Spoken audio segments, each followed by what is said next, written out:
തെക്ക് പടിഞ്ഞാറ് നമ്മൾ വേണ്ട രീതിയിൽ കൈകാര്യം ചെയ്തില്ല എന്നുണ്ടെങ്കിൽ ഒരുപാട് ബുദ്ധിമുട്ടുകൾ നമ്മുടെ ജീവിതത്തിലേക്ക് വരും. സൗത്ത് വെസ്റ്റ് മിസ്സിംഗ് ആകുമ്പോൾ നമുക്ക് അവിടെ ഉണ്ടാകാവുന്ന ഒരു പ്രശ്നം എന്താണ്? ഭാര്യയും ഭർത്താവും തമ്മിലുള്ള അഭിപ്രായ വ്യത്യാസം, വിവാഹ സംബന്ധമായിട്ടുള്ള തടസ്സങ്ങൾ. അപ്പൊ അതിന് നമുക്ക് എന്ത് ചെയ്യാന്ന് വെച്ച് കഴിഞ്ഞാൽ സ്വീകരണ മുറിയുടെ സൗത്ത് വെസ്റ്റ് ഭാഗത്ത് നമുക്ക് ഒരു ജോഡി മണ്ടേരിയൻ ഡെക്സിന്റെ സ്റ്റാച്ചു വെക്കാവുന്നു. തെക്ക് ദിക്കിന്റെ സൗഭാഗ്യം എന്ന് പറയുന്ന പേര്, പ്രശസ്തി, അംഗീകാരം, വിജയം. അപ്പൊ ഇത് നമ്മുടെ ജീവിതത്തിലേക്ക് കൊണ്ടുവരാൻ വേണ്ടിയിട്ട് നമുക്കൊരു ഫീനിക്സ് ബേർഡിന്റെ ചിത്രം സൗത്തിൽ വെക്കാം. ഒരുപാട് സമ്പത്ത് നമ്മളിലേക്ക് വരാൻ വേണ്ടിയിട്ട് നമുക്കൊരു വെൽത്ത് ഷിപ്പിന്റെ സിമ്പല് നമുക്ക് സൗത്ത് ഈസ്റ്റ് ഭാഗത്ത് വെക്കാം. ലാഫൻ ബുദ്ധ ഒരു വീട്ടിൽ വെക്കുമ്പോഴത്തേക്ക് എപ്പോഴും പോസിറ്റീവ് ആയിട്ടുള്ള ഒരു എനർജി വരും. നമസ്കാരം, പ്രശസ്ത വാസ്തു ഫുങ്ഷോയ് കൺസൾട്ടൻ്റായി സുരേഷ് സാറാണ് നമ്മോടൊപ്പം ഉള്ളത്. സാർ, ഈ തെക്ക് പടിഞ്ഞാറെന്ന് പറയുമ്പോൾ അതിന് എത്രത്തോളം പ്രാധാന്യമുണ്ട് നമ്മുടെ വാസ്തുവിലാണെങ്കിലും അല്ലെങ്കിൽ ഫുങ്ഷോ എന്ന് പറയുന്ന ആ ഒരു സയൻസിലാണെങ്കിലും? തെക്ക് പടിഞ്ഞാറിന്റെ പ്രാധാന്യം എന്ന് പറഞ്ഞു കഴിഞ്ഞാൽ നമ്മൾ എത്ര പറഞ്ഞാലും തീരില്ല. കാരണം എന്ന് പറഞ്ഞു കഴിഞ്ഞാൽ നമ്മുടെ ഒരുപാട് പ്രശ്നങ്ങൾ നമുക്ക് ഉടലെടുക്കുന്നത് തെക്ക് പടിഞ്ഞാറ് നിന്നിട്ടാണ്. തെക്ക് പടിഞ്ഞാറ് നമ്മൾ വേണ്ട രീതിയിൽ കൈകാര്യം ചെയ്തില്ല എന്നുണ്ടെങ്കിൽ ഒരുപാട് ബുദ്ധിമുട്ടുകൾ നമ്മുടെ ജീവിതത്തിലേക്ക് വരും.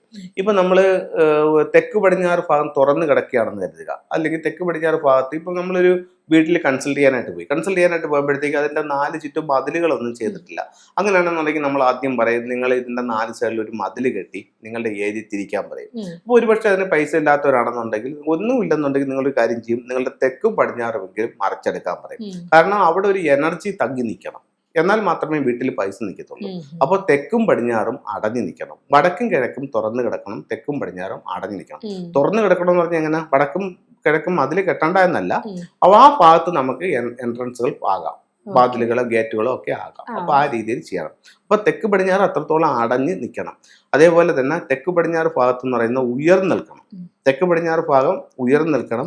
വെയിറ്റുകളെല്ലാം തെക്ക് പടിഞ്ഞാറിൽ വരണം. ഇപ്പൊ നമുക്കൊരു വീട്ടിൽ കുറെ വെയിറ്റ് ഉണ്ട്. ഇപ്പൊ വാട്ടർ ടാങ്ക് നല്ല വെയിറ്റ് ഉള്ള സംഭവമാണ്. അത് ഒരു വീട്ടിനെ സംബന്ധിച്ചിടത്തോളം വീടിന്റെ തെക്ക് പടിഞ്ഞാറിലാണ് വെക്കേണ്ടത്. ഭൂരിഭാഗം വീടുകളിലും നമുക്കത് കണ്ടുവരുന്നതെന്ന് പറയുന്നത് എവിടെയാണ്? ഈ പിന്നെ നോർത്ത് ഈസ്റ്റിലെ കിച്ചൺ ഉണ്ടെങ്കിൽ അതിന്റെ മണ്ടയിൽ, അതിന്റെ ചിമ്മിനിക്ക് മണ്ടയിൽ, സൗത്ത് ഈസ്റ്റിൽ കിച്ചൺ ഉണ്ടെങ്കിൽ അതിന്റെ ചിമ്മിനിക്ക് മണ്ടയിൽ, അതെവിടെയാണ് നമ്മൾ ഭൂരിഭാഗം വീടുകളിൽ കണ്ടുവരുന്നത്. പക്ഷെ അങ്ങനെയല്ല.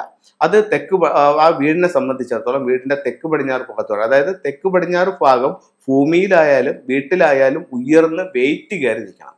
അപ്പൊ ഒരുപാട് ആൾക്കാർ ചോദിക്കും, തെക്ക് പടിഞ്ഞാറ് വെള്ളം പാടുണ്ടോ എന്ന് ചോദിക്കും. തെക്ക് പടിഞ്ഞാറ് ഭൂമിയിലാണെങ്കിൽ ആ ഭാഗത്ത് ഒരു വെള്ളമോ കുഴിയോ പാടില്ല. അതേസമയം വീടിന്റെ മുകളിലാണെങ്കിൽ അവിടെ ആകാം. അതേസമയം അവിടെ മനസ്സിലാക്കേണ്ട മറ്റൊരു കാര്യം എന്ന് പറഞ്ഞു കഴിഞ്ഞാൽ, നമ്മൾ തെക്ക് പടിഞ്ഞാറ് മൂലയിൽ നിന്നും വടക്ക് കിഴക്ക് മൂലയിലേക്ക് ഒരു ചരട് പിടിക്കുമ്പോൾ ഒരു കാരണവശാലും ആ ചരടിൽ ഈ ടാങ്ക് കയറാൻ പാടില്ല. ഡയറക്റ്റിലായിട്ടാണ് ആ ചരട് പിടിക്കുന്നത്. ആ ചരടിൽ കയറാതെ അതിന്റെ ലെഫ്റ്റിലോ റൈറ്റിലോ നിൽക്കണം. ഓക്കെ സാർ, ഇപ്പൊ ഈ തെക്ക് പടിഞ്ഞാറ് മാളില് നമുക്ക് ടാങ്ക് ആകാം എന്ന് പറഞ്ഞു. അതിപ്പം നമ്മള് ഒരു അക്വേറിയം അങ്ങനെയൊക്കെ വരികയാണെങ്കിൽ ഈ തെക്ക് പടിഞ്ഞാറ് പാടില്ല. നമ്മൾ ഇതിപ്പോഴത്തേക്ക് വാട്ടർ ടാങ്കിന്റെ കാര്യമാണ് അവിടെ പറയുന്നത്. അത് മാത്രമാണ് വാട്ടർ ടാങ്കിലാണ്. അതായത് തെക്ക് പടിഞ്ഞാറ് ഭാഗം ഉയർന്ന് വെയിറ്റ് ചെയ്ത് നിൽക്കണം. ഇപ്പൊ സാധാരണ ആൾക്കാർ വീട് വെക്കുമ്പോഴത്തേക്ക് ഇപ്പൊ ഭൂരിഭാഗവും നമ്മൾ കിഴക്കും വടക്കും ദർശനമുള്ള വീടുകളിലാണ് ഇത്തരം ഒരു മിസ്റ്റേക്ക് കാണുന്നത്. കാരണം എന്ന് പറഞ്ഞു കഴിഞ്ഞാൽ കിഴക്കോട് ദർശനമുള്ള ഒരു വീടാണ്. അപ്പോൾ അവർക്ക് ഒരു 1200 സ്ക്വയർ ഫീറ്റിന്റെ ഒരു വീടാണ് അവർ വെക്കാൻ ഉദ്ദേശിക്കുന്നത്. ഒരു ഏകദേശം ഒരു 1200 സ്ക്വയർ ഫീറ്റ് ഗ്രൗണ്ട് ഫ്ലോറിലായിരിക്കും, ഒരു 600 സ്ക്വയർ ഫീറ്റ് മുകളിലായിരിക്കും. അപ്പോൾ അവരെന്ത് ചെയ്യും? റോഡിൽ നിന്ന് നോക്കുമ്പോൾ എലിവേഷൻ കിട്ടാൻ വേണ്ടിയിട്ട് ഇവര് ഈ സൗത്ത് വെസ്റ്റ് ഭാഗം മിസ് ചെയ്തിട്ട് ഇവർ ബാക്കിയുള്ള ഭാഗത്ത്, അതായത് ഫ്രണ്ടിൽ north east, east, south east എന്നീ ഭാഗങ്ങളിൽ അവർ ഇത് കൊടുക്കും. പിന്നെ വീടിന്റെ എലിവേഷൻ കിട്ടാൻ വേണ്ടിയിട്ട് ആ ഭാഗങ്ങളിൽ റൂം എടുക്കും. അപ്പൊ കന്നിമൂല ഒഴിച്ചിട്ടാണ് അത് ചെയ്തിരിക്കുന്നത്. അത് വാസ്തുപ്രകാരം വലിയൊരു തെറ്റാണ്. കന്നിമൂല ഭാഗത്ത് നമുക്കൊരു വീടിന്റെ കന്നിമൂല ഭാഗം നഷ്ടപ്പെട്ടു പോയുമ്പോഴത്തേക്ക് അതിനെ നമുക്ക് എങ്ങനെ എൻഹാൻസ് ചെയ്തെടുക്കാന്ന് വെച്ച് കഴിഞ്ഞാൽ, നമുക്കതിന്റെ സ്വീകരണ മുറി ഉണ്ടല്ലോ. അപ്പൊ സ്വീകരണ മുറി എന്ന് പറയുമ്പോൾ അതിനെ ഒരു സ്മാൾ താഴ്ചയായിട്ടാണ് ഫംഗ്ഷനുകൾ കണക്കാക്കുന്നത്. അതായത് ഈ വീടിന്റെ എല്ലാ എനർജിയും ഉൾക്കൊണ്ട് ഏറ്റവും ചെറിയ പോർഷനാണ് സ്മാൾ താഴ്ച എന്ന് പറയുന്നത്. അപ്പൊ അതിന്റെ സൗത്ത് വെസ്റ്റ് കോർണറിൽ നമുക്ക് ഇതുപോലെ ക്രിസ്റ്റൽ ബോളുകൾ ഉപയോഗിക്കാം, അല്ലെങ്കിൽ നാച്ചുറൽ ആയിട്ട് കിട്ടുന്ന ക്ലസ്റ്റേഴ്സ് ഉപയോഗിക്കാം. മനസ്സിലായില്ലേ? അങ്ങനെ ചെയ്തുകൊണ്ട് നമുക്ക് അതിനെ എൻഹാൻസ് ചെയ്യാനായിട്ട്. അതാണ് സൗത്ത് വെസ്റ്റ് മിസ്സിംഗ് ആകുമ്പോൾ നമുക്ക് അവിടെ ഉണ്ടാകാവുന്ന ഒരു പ്രശ്നം എന്താണ്? ഭാര്യയും ഭർത്താവും തമ്മിലുള്ള അഭിപ്രായ വ്യത്യാസം, വിവാഹ സംബന്ധമായിട്ടുള്ള തടസ്സം. അപ്പൊ അതിന് നമുക്ക് എന്ത് ചെയ്യാന്ന് വെച്ച് കഴിഞ്ഞാൽ, സ്വീകരണ മുറിയുടെ സൗത്ത് വെസ്റ്റ് ഭാഗത്ത് നമുക്ക് ഒരു ജോഡി മണ്ടേരിയൻ ഡെക്സിന്റെ സ്റ്റാച്ചു വെക്കാവുന്നതാണ്. അപ്പോൾ ആ രീതിയിൽ അതിനെ നമുക്ക് കറക്റ്റ് ചെയ്യാം. പിന്നെ നമുക്ക് ഉണ്ടാകുന്ന ഹെൽത്ത് ഇഷ്യൂസിനൊക്കെ മറികടക്കാൻ വേണ്ടിയിട്ട് നമ്മുടെ പില്ലയുടെ സമീപത്ത് നമുക്ക് നാച്ചുറൽ ആയിട്ടുള്ള ഉലു സൂക്ഷിക്കുമ്പോഴത്തേക്ക് നമുക്ക് പെട്ടെന്ന് ആരോഗ്യം മെച്ചപ്പെടുന്നതാണ്. ആ രീതിയിൽ നമുക്ക് അതിനെ ചെയ്യാം. പിന്നെ നമുക്ക് കോമൺ ആയിട്ട് ഉപയോഗിക്കാവുന്ന ചില ടൂളുകൾ എന്ന് പറഞ്ഞു കഴിഞ്ഞാൽ ലാഫിംഗ് ബുദ്ധ ഉപയോഗിക്കാം. ലാഫിംഗ് ബുദ്ധ ഒരു വീട്ടിൽ വെക്കുമ്പോഴത്തേക്ക് എപ്പോഴും പോസിറ്റീവ് ആയിട്ടുള്ള ഒരു എനർജി വരും. അത് കഴിഞ്ഞിട്ട് പിന്നെ നമുക്ക് ചെയ്യാവുന്ന മറ്റൊരു കാര്യം എന്ന് പറയുന്നത്, ഈസ്റ്റ് ഭാഗത്തുണ്ടല്ലോ, ഈസ്റ്റ് ഭാഗത്താണെങ്കിൽ നമുക്കൊരു ഗ്രീൻ ഡ്രാഗണെ വെക്കാം. ഓക്കെ. ഗ്രീൻ ഡ്രാഗൺ വെക്കാം. വെസ്റ്റിലാണെങ്കിലോ നമുക്കൊരു വൈറ്റ് ടൈഗർ വെക്കാം. സൗത്തിൽ ഒരു ഫീനിക്സ് ബേർഡ് വെക്കാം.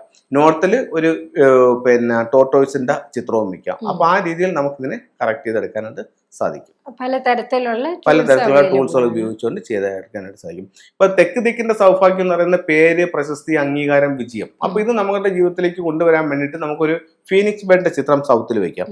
അതേപോലെ തന്നെ 2 കാലുകൾ ഉയർത്തി വിജയിച്ച് നിൽക്കുന്ന ഒരു വിക്ടറി ഹോഴ്സിന്റെ സ്റ്റാച്യു നമുക്ക് സൗത്തിൽ വെക്കുന്നത് ഇത്തരത്തിലുള്ള പേരും പ്രശസ്തിക്ക് നല്ലതാണ്. അതേപോലെ തന്നെ നമുക്ക് ഒരുപാട് സമ്പത്ത് നമ്മളിലേക്ക് വരാൻ വേണ്ടിയിട്ട് നമുക്കൊരു വെൽത്ത് ഷിപ്പിന്റെ സിമ്പല് നമുക്ക് സൗത്ത് ഈസ്റ്റ് ഭാഗത്ത് വെക്കാം. അതുപോലെ തന്നെ അരോന മത്സ്യത്തിന്റെ സ്റ്റാച്യു അവിടെ വെക്കാം. അതേപോലെ നമുക്ക് നമ്മുടെ വീട്ടിലേക്ക് സമ്പത്ത് കൊണ്ടുവരാനായിട്ട് 3 legged ഫ്രോഗ്, 3 തവള, 3 കാലുകളുള്ള ഒരു തവള ചുണ്ടിലൊരു ചൈനീസ് നാണയവും പിടിച്ചുകൊണ്ട് നമ്മുടെ വീട്ടിനുള്ളിലേക്ക് കടന്നു വരുന്ന രീതിയിൽ മെയിൻ ഡോറിന്റെ ലെഫ്റ്റിലോ റൈറ്റിലോ നമുക്കത് പ്ലേസ് ചെയ്യാം. ഒരുപാട് നല്ല പ്രോസ്പെരിറ്റി ആയിട്ടുള്ള ഒരു സിമ്പലാണ് ഈ 3 legged ഫ്രോഗ് എന്ന് പറയുന്നത്. പക്ഷെ അത് ഒത്തിരി നല്ല റിസൾട്ട് നമുക്ക് കിട്ടുന്നുണ്ട്. തെക്ക് പടിഞ്ഞാറിന്റെ ഇമ്പോർട്ടൻസ് ആണ് ഈ ഒരു എപ്പിസോഡിൽ സാറ് സിമ്പിളായിട്ട് നമുക്ക് പറഞ്ഞു തന്നത്. അത് എത്രത്തോളം പ്രാധാന്യമുണ്ട്, അത് മാത്രമല്ല അതിനുള്ള റെമഡീസും സാറ് പറയുണ്ടായി. അപ്പോൾ ഇനിയുള്ള എപ്പിസോഡിൽ നമുക്ക് കൂടുതൽ ക്വസ്റ്റ്യൻസ് ആയിട്ട് വരുന്നതായിരിക്കും. പിന്നെ കൺസൾട്ടേഷൻ ചെയ്യേണ്ടവർ ഈ നമ്പറിൽ കോൺടാക്ട് ചെയ്യുക. അപ്പോൾ ഇന്നത്തെ എപ്പിസോഡ് ഇവിടെ വൈൻഡപ്പ് ചെയ്യുന്നു.